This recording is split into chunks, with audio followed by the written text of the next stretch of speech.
Bien, mis hermanos, nuevamente buenas noches con cada uno de ustedes. Vamos a continuar con nuestro estudio del primer libro de Samuel, capítulo 15, del verso 1 al 16. Vamos a estar viendo hoy.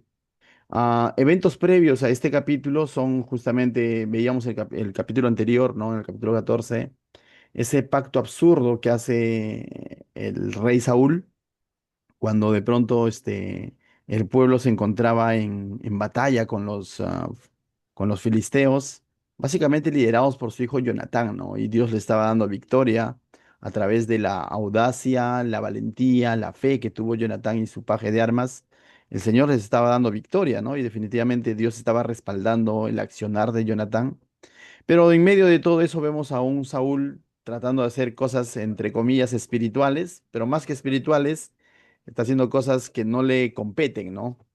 Se está teniendo una conducta de sacerdote, vamos a llamarlo así, cuando él fue llamado a ser rey, ¿no? Y de pronto hace un pacto con Dios, un pacto ahí de que no iban a comer durante todo ese día, hasta vencer a los enemigos y todo lo demás, y hace que el pueblo caiga de alguna manera en pecado también, ¿no?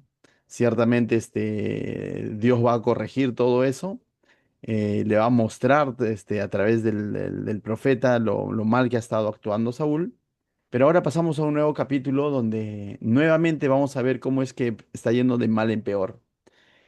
Y si recordamos un poco que cuando él fue ungido y comenzó su ministerio como rey, de alguna manera en su primera batalla, cuando él dependió de Dios, las cosas salieron bien. Pero después de eso, cuando está dependiendo de su propio razonamiento, de su propia prudencia, las cosas le está yendo mal. Y el día de hoy, en estos 16 versículos, vamos a ver que le va a ir re mal, ¿no? Entonces, ahora, estas historias están en la Biblia porque tienen un mensaje también para nosotros, ¿no?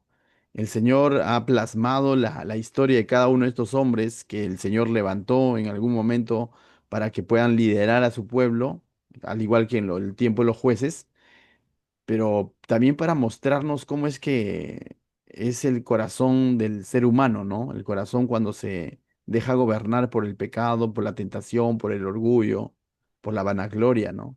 Pero al mismo tiempo estas historias también nos muestran la misericordia de Dios y al mismo tiempo nos muestra también el juicio de Dios, ¿no? Entonces, el día de hoy el Señor nos va a hablar. Entonces, de alguna área de nuestra vida nos va a hablar, porque en algún momento a veces tenemos actitudes como la de Saúl. Vamos a leerlo todos juntos. Ahí dice, del verso 1 al 3, vamos a ver que Dios le va a dar una orden clara, precisa a Saúl. Y lo va a hacer a través del profeta Samuel, ¿no? Dice el verso 1. Después Samuel dijo a Saúl, Jehová me envió a que te ungiese por rey sobre su pueblo Israel. Ahora pues está atento a las palabras de Jehová. Aclaración en este primer versículo. No es que Samuel recién lo está ungiendo. Ese acto ya lo hemos visto en el capítulo 12 aproximadamente, cuando el profeta Samuel unge a Saúl como rey, ¿no? Y le dice justamente estas mismas palabras. Le dice, estad atento a las palabras de Jehová. Entonces lo que está haciendo aquí Samuel con Saúl, lo que está haciendo es recordarle cómo es que Dios lo ha ungido como rey. En otras palabras, que sin merecerlo, sin buscar Saúl, Dios lo ha levantado como rey, lo ha escogido como rey, ¿no? Entonces, en ese sentido, Samuel le está recordando, pero no solamente le está recordando que él lo ha puesto como rey. ¿Y por qué de pronto Samuel le está recordando esa acción? Porque Saúl le está metiendo la pata, pues, ¿no? Saúl está haciendo cosas que no le corresponden, y las cosas que le corresponden hacer como rey, que es liderar al pueblo en medio de la batalla, no conformarse a la opresión de los enemigos, no lo está haciendo. Y se está entrometiendo más bien en hacer cosas, presentar sacrificios que le correspondía al profeta Samuel. Entonces Dios le va a recordar cuál es su llamado, pero también le va a recordar qué es lo que le ha pedido que él haga antes de emprender cualquier batalla. Le dice, no, está atento a las palabras de Jehová. Si tú retrocedes ahí en tu Biblia al capítulo 12, verso 14, vamos a ver ese momento en que Dios ya le había dicho esto. Retrocedamos entonces al capítulo 12, verso 14, dice, ¿no? Si temieres a Jehová y le sirvieres y oyereis su voz, y no fuereis rebeldes a las palabras de Jehová, y si tanto ustedes como el rey que reina sobre vosotros sirven a Jehová vuestro Dios, ¿qué dice? Harán bien. Mas si no oyeren la voz de Jehová, y si fueran rebeldes a las palabras de Jehová, la mano de Jehová estará contra vosotros, como estuvo contra vuestro padre, como cuando estuvo contra vuestros padres.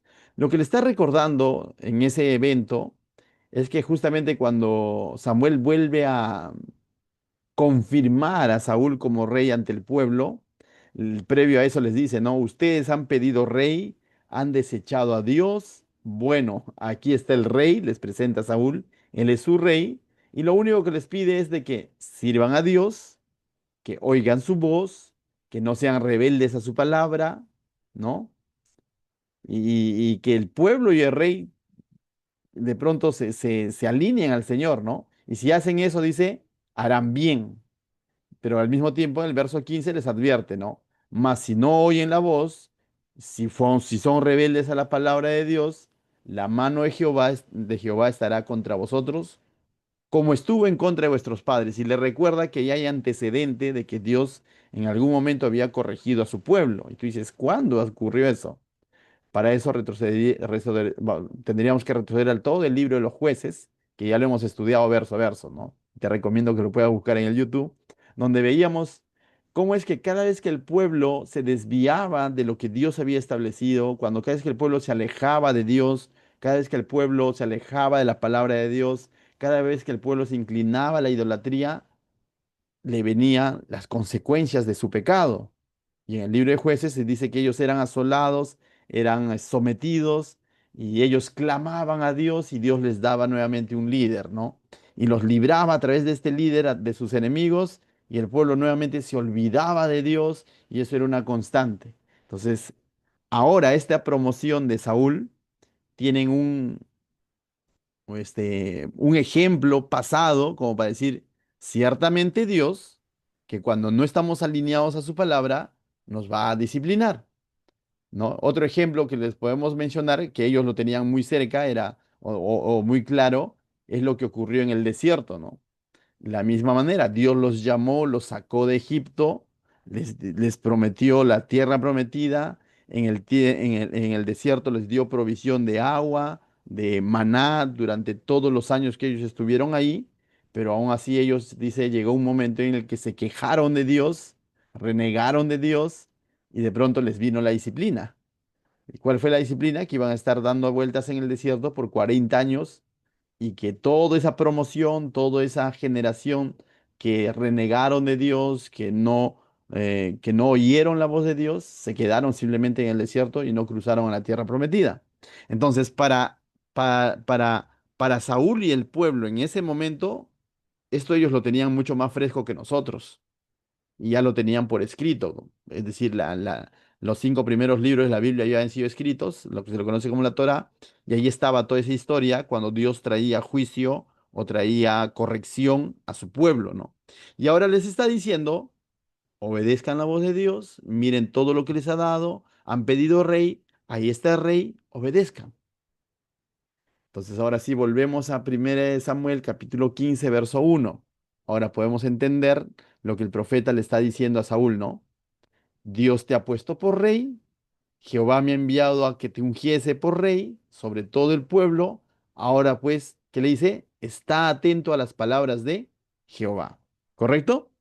¿Y qué es lo que le va a decir ahora? Verso 2. Le va a dar una misión a Saúl, ¿no? Le va a encomendar algo. Una vez que le ha dicho, está atento, ahora le va a encomendar. Es como aquellos padres, ¿no? Cuando le vas a dar una labor a tus hijos, escúchame lo que te digo, le decimos, ¿no?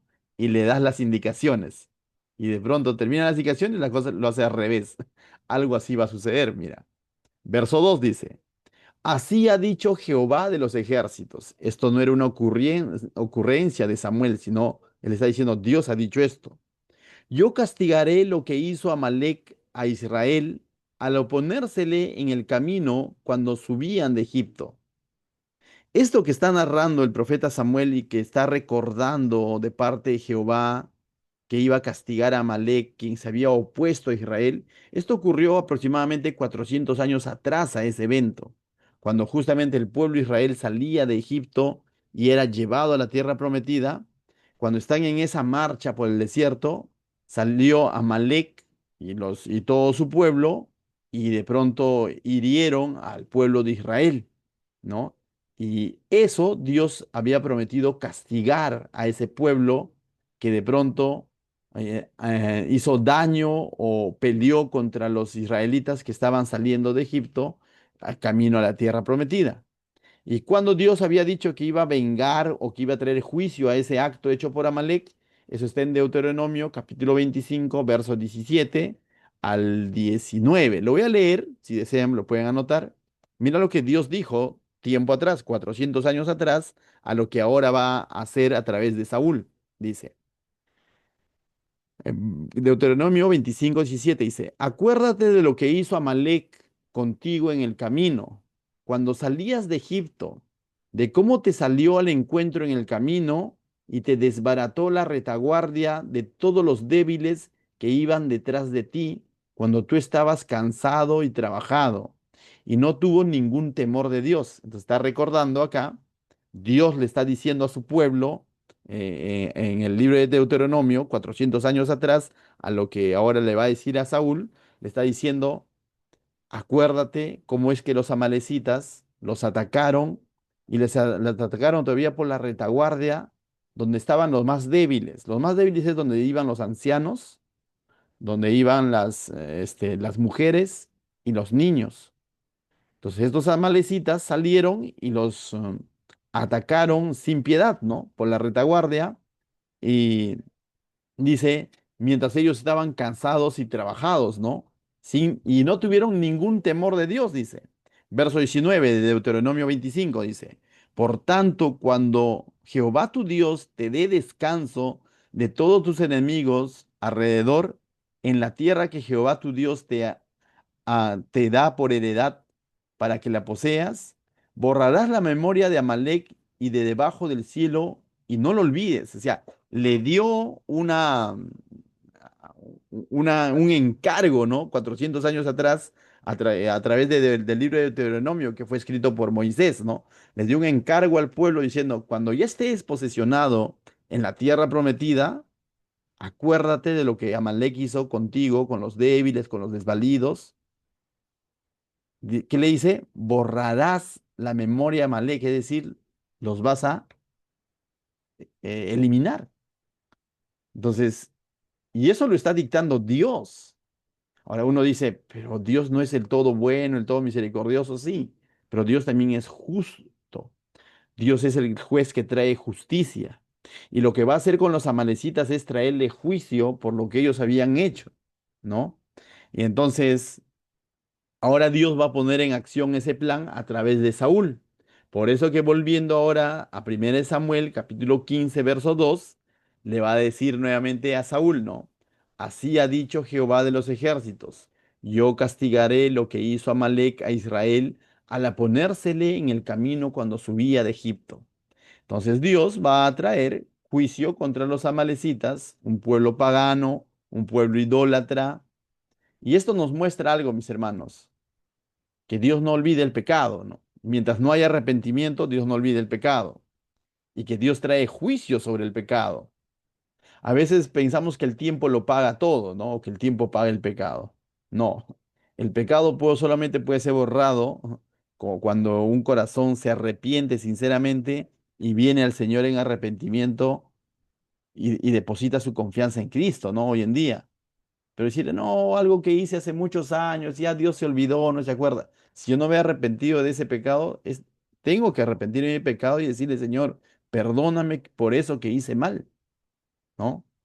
Y en ese sentido es que, dice, no, yo he escuchado personas que dicen, no, no necesito yo creer en Dios todavía para ser buena persona. Antes sí yo cometía tal cosa, pero ahora soy buena gente. El ser buena gente no nos libra del pecado. Juan el Bautista dijo, ¿no? Que es Jesús, el Cordero de Dios, el que quita el pecado del mundo, el que quita el pecado de nuestra vida. Solamente Él puede borrar nuestros pecados, ¿no? Y si no hay un arrepentimiento sincero, lo que va a haber es juicio sobre nuestro pecado. Nuestros pecados no prescriben solamente por el tiempo, tienen que ser pagados. Y ese pago lo ha hecho Jesucristo en la cruz, ¿no? Entonces, mis hermanos, ahora, uno podría decir, pero ¿acaso Dios no pudo tener misericordia de los amalecitas? Yo creo que la misericordia de Dios siempre ha estado ahí, pero nunca hubo arrepentimiento. Entonces ahora Dios va a traer juicio sobre Amalek, sobre los amalecitas. Y mira lo que dice el verso 3, entonces, del capítulo 15, primera de Samuel. Dice, ve pues, le está hablando a Saúl, al rey, ve pues, y hiere a Amalek y destruye todo lo que tiene. No te apiades de él, mata hombres, mujeres, niños y aún los de pecho, vacas, ovejas, camellos y asnos. Este es un versículo muy controversial cuando de pronto es entendido fuera de contexto, ¿no? Uno dice, Dios está mandando a hacer todo esto, pero esta es una atrocidad, ¿no? Uno podría pensar así, ¿no es cierto? O sea, definitivamente. Hay muchos que cuando se encuentran con este versículo como que se ven confrontados, ¿cómo Dios pudo haber mandado a hacer todo esto? Recuerda, Dios está trayendo juicio. Ahora, aunque quizás no lo logremos comprender del todo, debemos entender algo. Nosotros no vamos a tener una mejor idea que Dios. No somos quien para ponernos en el banquillo de juez y pretender juzgar a Dios. Eso lo corresponde a Él. Él es soberano, Él es omnisciente, Él es omnipotente, Él todo lo puede, todo lo sabe, incluso sabe mucho más que nosotros. Hay cosas que no vamos a entender, pero lo que yo puedo entender en este texto es de que Él está trayendo juicio sobre ese pueblo. Ahora, tú dices, pero también habla de niños y todo lo demás. Sí. Pero cuando ya hemos entendido realmente lo que significa la vida, debemos entender algo. La verdadera vida es estar con el Señor, ¿no? No tanto es la vida aquí, ¿no? Ahora, ahí no está hablando de salvación eterna, está hablando de un juicio que va a traer. Lógicamente, los adultos que tenían responsabilidad sobre su pecado, si hablamos desde el punto de vista espiritual, bueno, y si no hubo arrepentimiento, irán al destino del cual habla la Biblia, ¿no? Hay dos destinos, con Dios por la eternidad y sin Dios por la eternidad, cielo e infierno. Entonces, en este pasaje no está definiendo quiénes se van al cielo, quiénes se van al infierno, pero este pasaje nos está hablando de que Dios va a traer juicio sobre ese pueblo. Ahora tú dices, ¿y los niños? Bueno, para los niños tenemos promesa en la palabra de Dios, ¿no? Dice que de ellos es el reino de los cielos. En últimas instancias, estos niños se van con el Señor y son librados de la idolatría de sus padres y de todas las costumbres a lo que los exponían sus padres aquel entonces en esas culturas paganas, ¿no? O idólatras. Entonces no lo podemos ver también tan trágico. ¿Qué pasó con los niños? Recuerda, su eternidad con el Señor está asegurada. Y los adultos, si no hubo arrepentimiento, dice, el libro de Romanos dice que nadie va a tener excusa de decir, yo no tuve la oportunidad de creer. A todos se nos ha revelado el Señor. Amén. Nadie va a tener esa oportunidad de decir en algún momento, yo no tuve la oportunidad. Y ahora, para estos grupos de gente, el Señor se había revelado, pero ellos simplemente decidieron continuar en su idolatría. Y ahora lo que el Señor va a hacer es traer juicio, ¿no? Y cada uno de los juicios de Dios, cuando vemos en la Biblia, de alguna manera va a traer muerte por consecuencia del pecado, no por culpa de Dios. Cuando Dios trae juicio, por ejemplo, a través del arca de Noé, la Biblia previo al arca de Noé, al diluvio, dice que la tierra se había corrompido y que el Señor dijo, voy a limpiar la tierra, porque cada quien hacía lo que quería. Pero previo a eso, el Señor manda a construir a Noé un arca y con la construcción de ese arca no fue de un día, 2 días, 30 días, duró 120 años. Y durante esos 120 años, Noé, de alguna manera, estaba proclamando el juicio que iba a traer el Señor. Y muchos se burlaron, ¿no? Y hasta que llegó el momento del juicio y muchos realmente experimentaron recién el juicio. Lo mismo es hoy en día, ¿no? Venimos proclamando la salvación en Cristo, de que el arrepentimiento, el ponernos a cuentas con Dios, pero hay una gran mayoría que no cree, por cierto. Aunque somos muchos cristianos, millones quizás, pero frente a la gran mayoría que no cree, somos una mínima. Pregunto, ¿es porque el evangelio no se ha predicado? No, es por la dureza del corazón del ser humano. Pero no, nadie tendrá excusa cuando Dios traiga juicio entonces a la tierra. Nadie tendrá excusa para decir, "Ah, pero a mí no, mira, yo no sabía, no, pero qué malo que es Dios". No, Él dice que es rico en misericordia, pero también la Biblia dice que es tardo para la ira, pero no dice que nunca va a llegar su ira. Cuando hablamos de la ira de Dios, estamos hablando del juicio de Dios. Y entonces, volviendo a la historia, mis hermanos, ahora Dios va a traer juicio a Amalek, es su pueblo, y lo va a hacer a través del rey Saúl, ¿no? Va a traer ese juicio sobre ese pueblo. Verso 4. Veamos qué tan obediente entonces es Saúl en obedecer, valga la redundancia, esa encargatura, esa misión que le está dando el Señor. Verso 4 dice, Saúl pues convocó al pueblo y les pasó revista en Telaim. Dice, 200.000 a pie y 10.000 hombres de Judá. Y viniendo Saúl a la ciudad de Amalec, puso emboscada en el valle. Verso 6. Y dijo Saúl a los ceneos, idos y apartados, salid de entre los de Amalec, para que no os destruya juntamente con ellos. Ahí dentro de los amalecitas o dentro de Amalec estaban también, dice, los ceneos, ¿no? Entonces Saúl le dice, váyanse ustedes porque voy a traer juicio contra los de Amalec, no va a ser que a ustedes también les salpique, ¿no? Así que chao. Porque ustedes, dice, mostraron misericordia a todos los hijos de Israel cuando subían de Egipto y se apartaron los ceneos de entre los hijos de Amalek. Entonces Saúl aquí conoce la historia, conoce lo que había sucedido 400 años atrás, cómo es que Amalek con su pueblo eh, hicieron daño al pueblo de Israel y como lo ha dicho el libro de Deuteronomio, a los débiles, a los ancianos, por la retaguardia, les han dañado, les han hecho daño sin misericordia, pero los ceneos no hicieron eso. Entonces Saúl le está diciendo a los ceneos, ustedes retírense porque voy a traer juicio, el Señor ha mandado juicio sobre Amalek, ¿no? ¿Y qué hacen los ceneos? Dice, se apartan de ese lugar de entre los hijos de Amalek. Verso 7. Entonces vamos a ver si Saúl acata o no lo que Dios le ha dicho a través del profeta Samuel.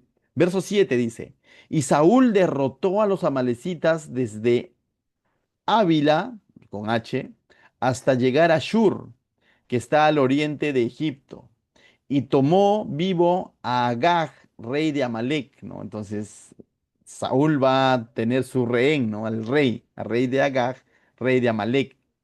Pero a todo el pueblo mató a filo de, ¿qué dice? De espada, ¿no? Pero a todo el pueblo mató a filo de espada.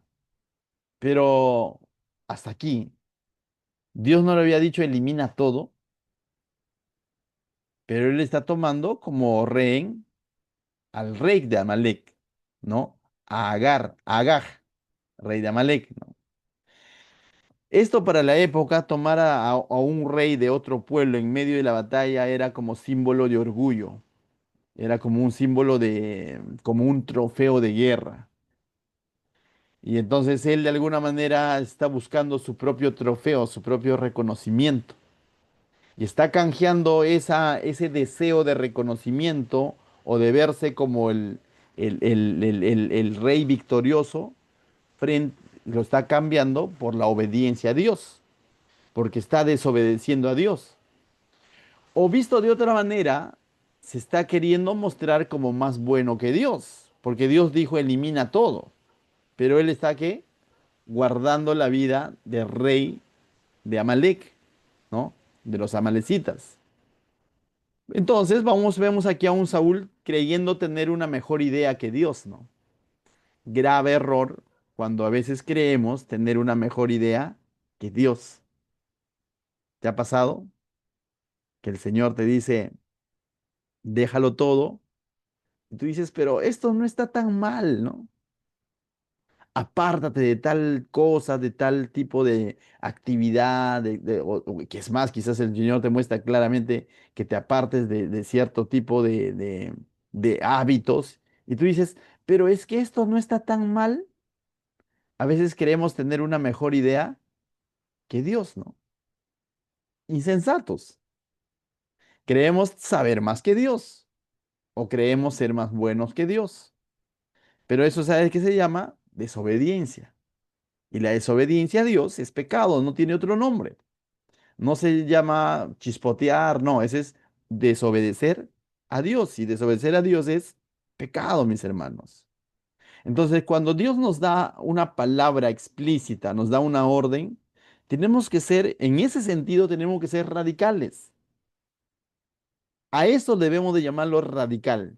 Que si tengo algo claro de parte de Dios, de apartarme, la Biblia, por ejemplo, dice, no usunáis ayuno es igual, ¿no? O sea, y eso no solamente aplica a matrimonios, lo sabemos, eso aplica a participar con... ¿por qué? Porque la iglesia de Corinto estaba participando de cosas del mundo, ¿no? Y estaban haciendo un sincretismo, una mezcla entre lo mundano y lo espiritual. Por eso que Pablo le dice, ¿no? ¿Qué comunión tiene Jesús con Belial? ¿Qué comunión tiene la luz con las tinieblas? Le hace una serie de comparaciones, ¿no?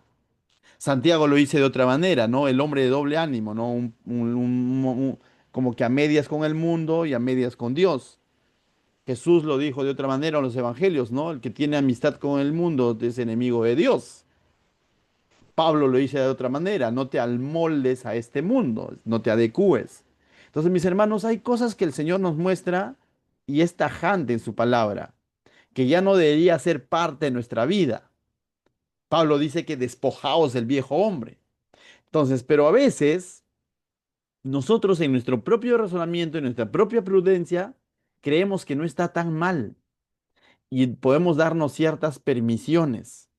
Esto yo le hablo mucho a los jóvenes, cristianos sobre todo, que, pero ¿qué tan mal tiene escuchar tal música?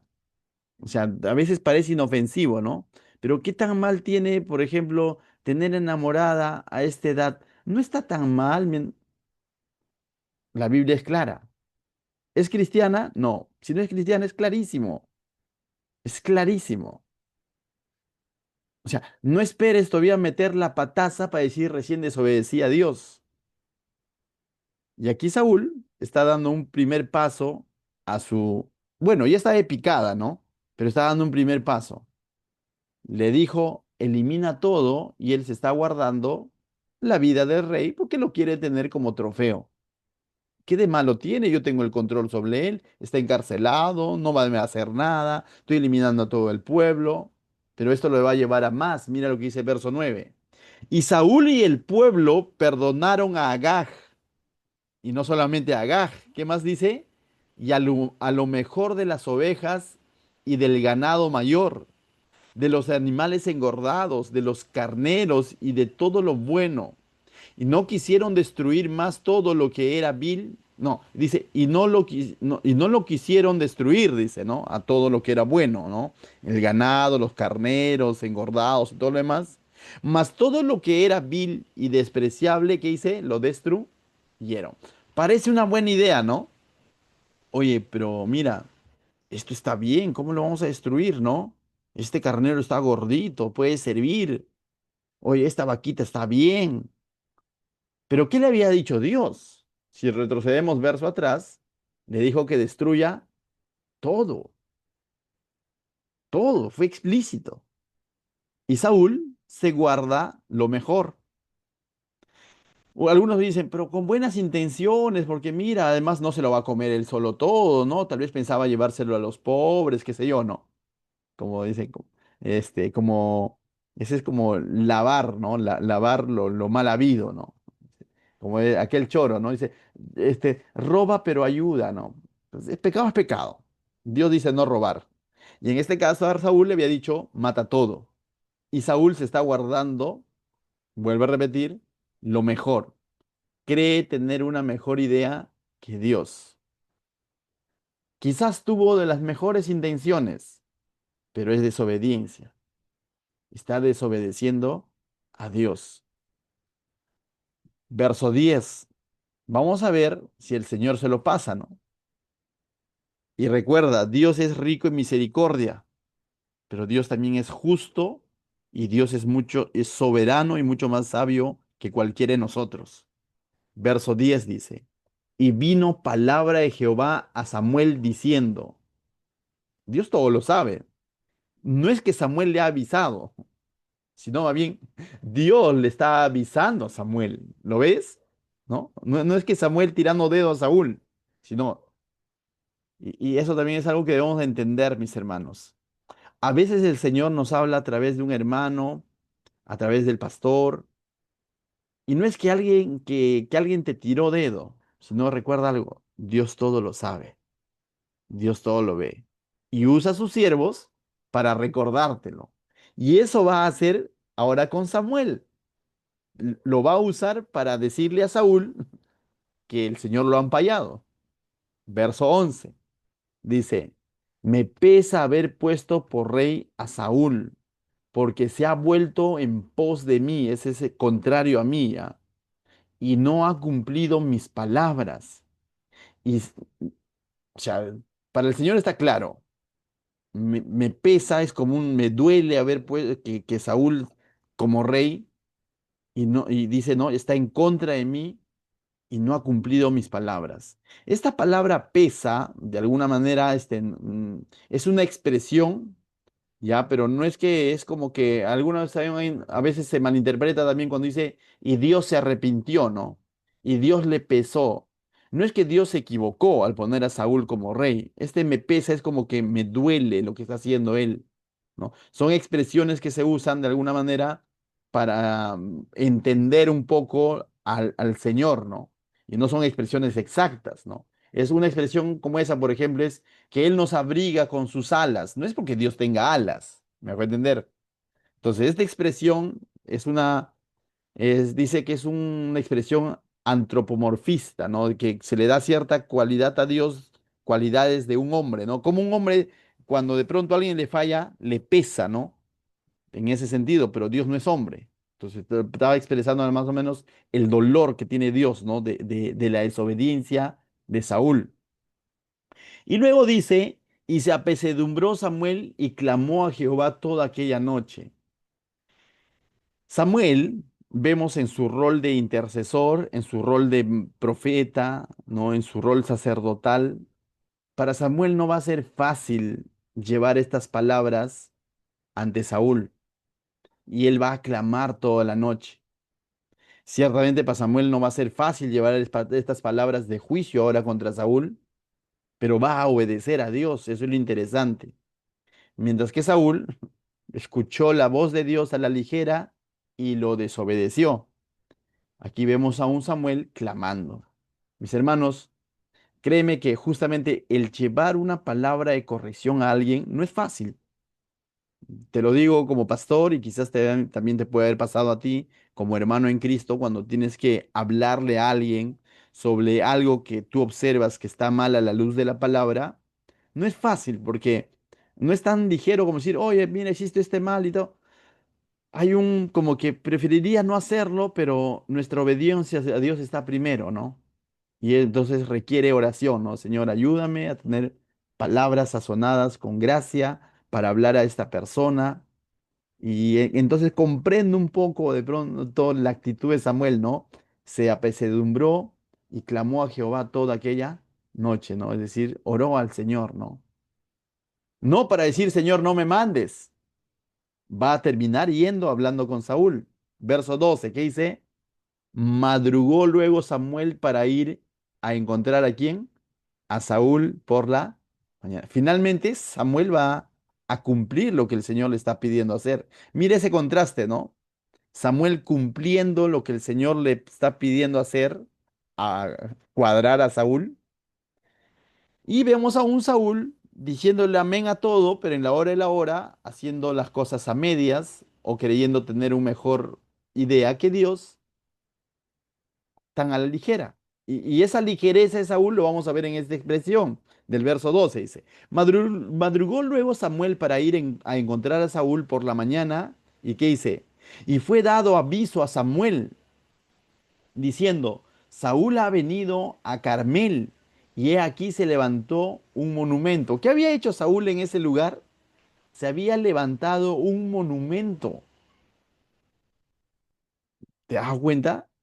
Se- Saúl en todo momento está buscando un reconocimiento, ¿no? Ha tomado por rehén al rey en vez de matarlo, ha guardado lo mejor del ganado y ahora se ha levantado un monumento. Para él todo está yendo de maravillas, le está saliendo bien en su propio razonamiento. Dice, he aquí se levantó un monumento, dice, y dio la vuelta y pasó adelante y descendió a Gilgal. Verso 13. Vino pues Samuel a Saúl, y Saúl le dijo, bendito seas tú de Jehová, yo he cumplido la palabra de Jehová. Eso a mí me suena a floro, ¿no? O sea, él está tan cegado con su egocentrismo, con su orgullo, con su propia prudencia, que hasta este momento pareciera que no se ha dado cuenta de su desobediencia. Y con una conducta así bien religiosa, ¿no? Es como hoy en día decir, ¿no? Hola, siervo de Dios, ¿no? Varón de Dios, ¿cómo estás? Usando palabras, dice, ¿no? ¿Qué le dice a Samuel? Bendito seas tú de Jehová, le dice, ¿no? Y al mismo tiempo que le dice, yo he cumplido la palabra de Jehová. ¿Quién está diciendo esto? Saúl. Pero si acabamos de leer versos atrás que Dios se pesó porque Saúl no estaba obedeciendo su palabra.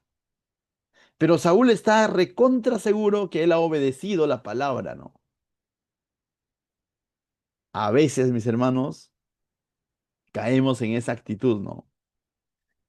Eso es cuando el pecado, dice, nos insensibiliza. Hay momentos que cuando pecamos, rápidamente sabemos que está mal, ¿no?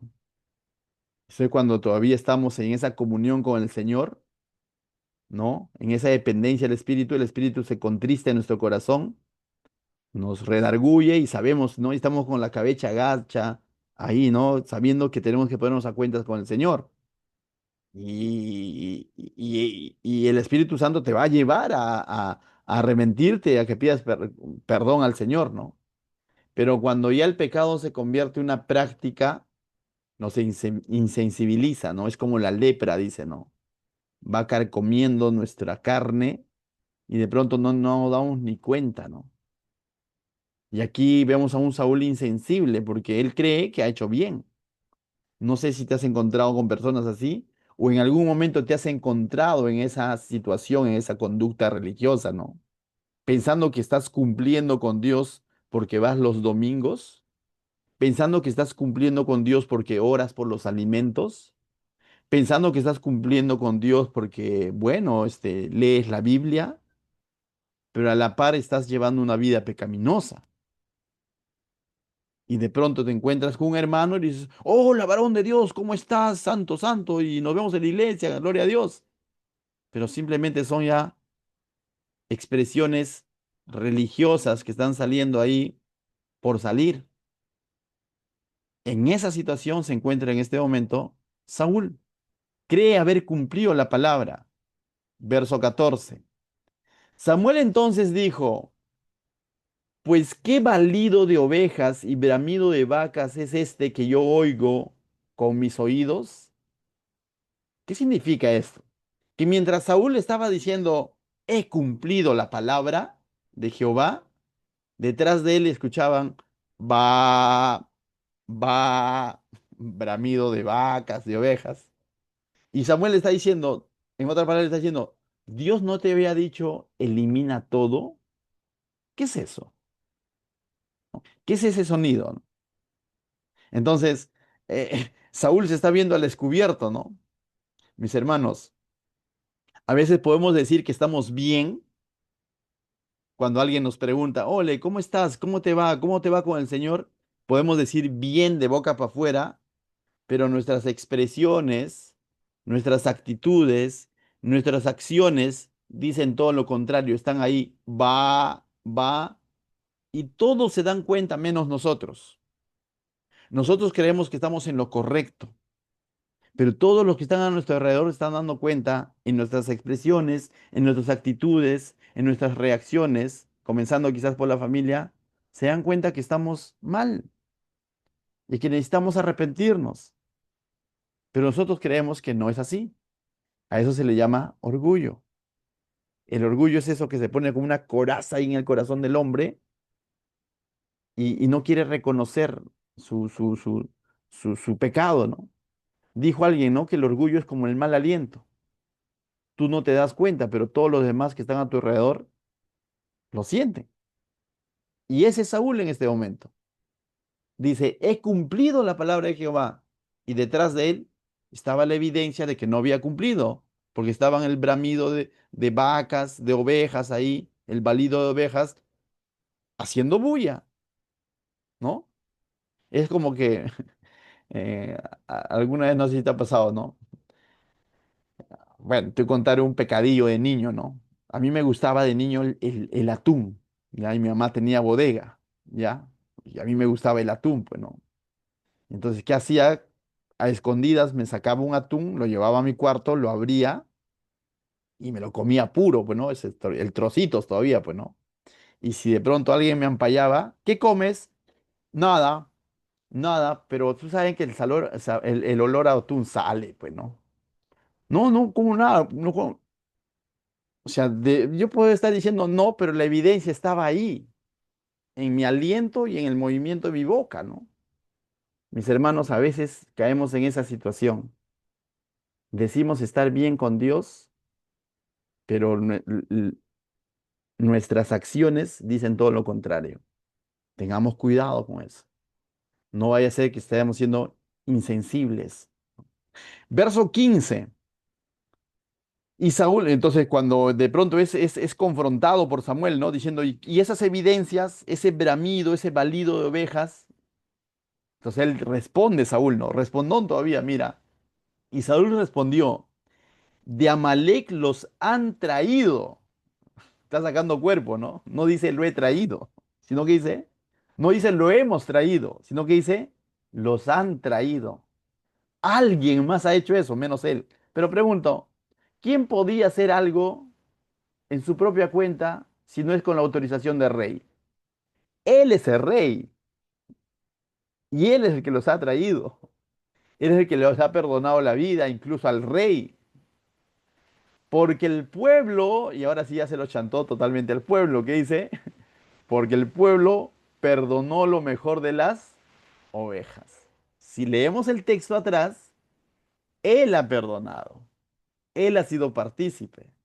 Pero nuevamente, lo que hace el orgullo es culpar a alguien más, ¿no? Y tengamos cuidado también con esas actitudes, ¿no? Y esto es repetitivo en la palabra de Dios de parte del hombre que no quiere reconocer su pecado, ¿no? ¿Lo vimos en quién? En Adán, ¿no? Adán, Adán, ¿no? ¿Qué pasó? La mujer que tú me diste, ¿no? No sé si en algún momento hemos rezado. Señor, sí, le fallé, pero es que mi amigo me llamó y él me invitó y es que él me dijo y ese, estoy diciendo yo no, él. Eso es excusarnos. Y ese es una interferencia, es un estorbo para el verdadero arrepentimiento. El verdadero arrepentimiento no ve tanto quién más, sino el verdadero arrepentimiento nos lleva a reconocer, decir, yo reconozco mi falta. No, pero es que también mi esposa, no, es que también mi compañero de trabajo, no. Ante el Señor debemos decir, yo fallé. El resto es cuento, ¿no? Cada quien es responsable de su pecado.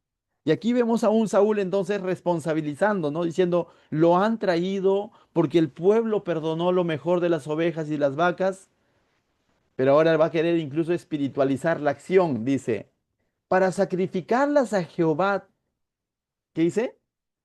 Tu Dios. Por un lado está queriendo comportarse de manera espiritual, diciendo, mira, al final lo hemos traído para sacrificarlo, pero no se da cuenta que al mismo tiempo ya no está teniendo a Dios como su Dios. Porque ¿qué dice? ¿Para sacrificarlas a Jehová nuestro Dios? ¿O dice para sacrificarlas a Jehová qué? Tu Dios. ¿Y no nos damos cuenta que él se ha convertido en su propio Dios?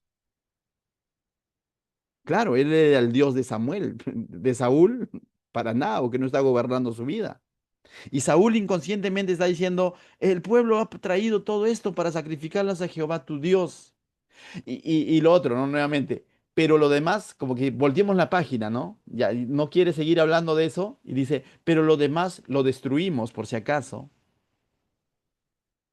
Mis hermanos, cada una de estas características que estamos viendo son impedimentos para un verdadero arrepentimiento. Y no va a haber perdón si es que no hay un verdadero arrepentimiento. Yo creo que el Señor esta noche nos está hablando a cada uno de nosotros, ¿no? Verso 16, ya para terminar, dice, entonces dijo Samuel a Saúl, déjame declararte lo que Jehová me ha dicho esta noche. Qué difícil, ¿no? Pues lo que le va a decir lo vamos a ver en en el siguiente estudio y va a ser bien duro. Pero veo aquí también al mismo tiempo la altanería de Saúl. Mira qué responde Saúl. Y él respondió, di. No, no llegó, en ningún momento dijo, Samuel, perdón, o que me perdone Dios, mira que me equivoqué, ¿no? Sino ¿el qué dice? Samuel dice, no, déjame declararte, déjame decirte lo que Jehová piensa de todo esto, ¿no? Y él dice, a ver, dime. Eso es altanería, ¿no? Y me ha tocado muchas veces conversar con personas así, ¿no? Donde dicen, oye, mira, te voy a decir algo que, bueno, el Señor me ha estado mostrando en su palabra y está observando y me dicen, a ver, dime, ¿qué vas a decir? Y como si nada pasara, ¿no? Entonces, tengamos cuidado, mis hermanos.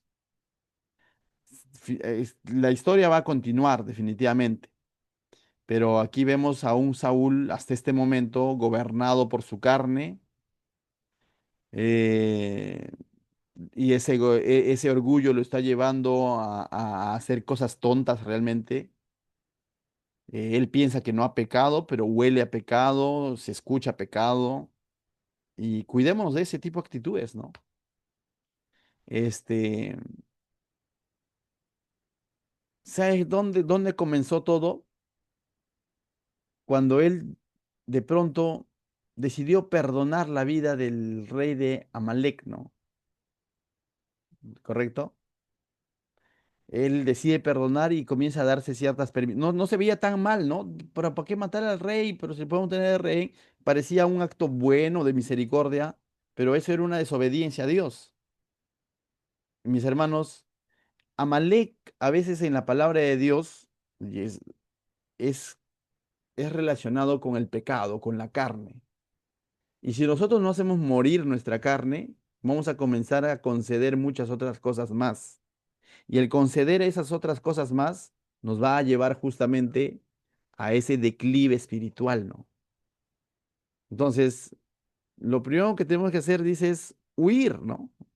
El Pablo le escribía a Timoteo, decía, huye de tus pasiones juveniles, ¿no?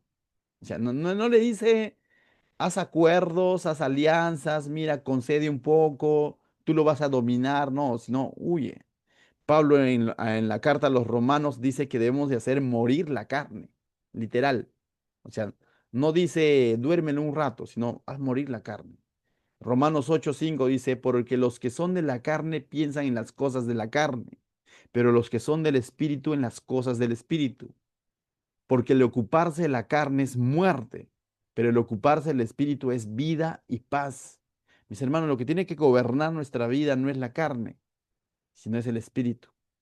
Y el espíritu está muy relacionado a la obediencia a la palabra, que es que es la espada del espíritu, ¿no? Entonces, muchas veces entendamos esto, ¿no? Es mucho más espiritual ser obedientes a lo que Dios dice en su palabra que de pronto hacer acciones disque de buena fe en nuestro propio criterio, enmascaradas de bondad, pero que finalmente son desobediencia. Eso es carnalidad.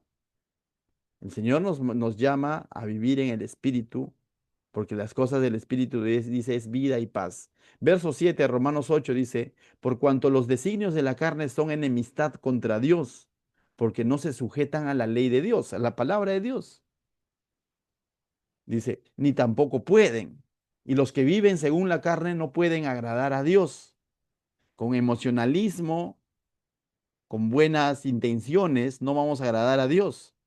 La Biblia dice que sin fe es imposible agradar a Dios y para que haya fe tiene que haber obediencia a la palabra. Entonces, ¿de qué manera agrado a Dios? Es creyendo en su palabra, atesorando su palabra, guardando su palabra. Y si la palabra es clara para ciertas cosas en nuestra vida, obedezcámoslas así no nos guste, que eso va a traer vida. Pero si de pronto nos dejamos llevar por nuestra carne, por nuestras pasiones, por nuestra corazonada, dice que el corazón es engañoso. Yo imagino aquí Saúl dejándose llevar por su corazonada, por su disque buen corazón, perdonando lo bueno, perdonando al rey y no está así obedeciendo a Dios. Verso 9 de Romanos 8 dice, mas vosotros no vivís según la carne, sino según el Espíritu. Si es que el Espíritu de Dios mora en ustedes, si alguno no tiene el Espíritu de Cristo, no es de él. Pero si Cristo está en vosotros, el cuerpo en verdad está muerto a causa del pecado, mas el espíritu vive a causa de la justicia. Y si el espíritu de aquel que levantó los muertos a Jesús mora en ustedes, el que levantó los muertos a Cristo Jesús vivificará también vuestros cuerpos mortales por su espíritu que mora en ustedes. Dice, entonces, Pablo está hablando del poder que tiene el espíritu de Dios que ahora mora en nosotros. Pero vuelvo a repetir, mis hermanos. El vivir en el Espíritu es vivir conforme su palabra, no aislados de su palabra. Entonces, la reflexión de esta noche sería, haz morir tu carne, no te dejes llevar con tu carne, no negocies con las cosas del mundo, apártate de las cosas del mundo. Como dice Pablo, no te amoldes a este mundo. Pero es que no está tan mal, mi hermano. Así comienza, luego termina peor. Es que no está tan mal perdonar la vida del rey. Solamente vamos a guardar lo mejor del ganado. Para Dios pecado es pecado. Eso fue su ruina para Saúl. Y va a continuar esta historia. ¿Qué tal si oramos, mis hermanos, esta noche? Amado Dios, te doy gracias por tu preciosa palabra, Señor. Porque nos confronta, Señor. Nos muestra, Señor, todo aquello que es peligroso, Señor, que aún es algo que está aquí presente, Señor, a nuestro alrededor en el día a día, Señor. Ayúdanos a ser gobernados por tu Santo Espíritu antes que por nuestra propia carne, Señor. Bendice, Señor, a cada uno de mis hermanos, en el nombre de Jesús. Amén.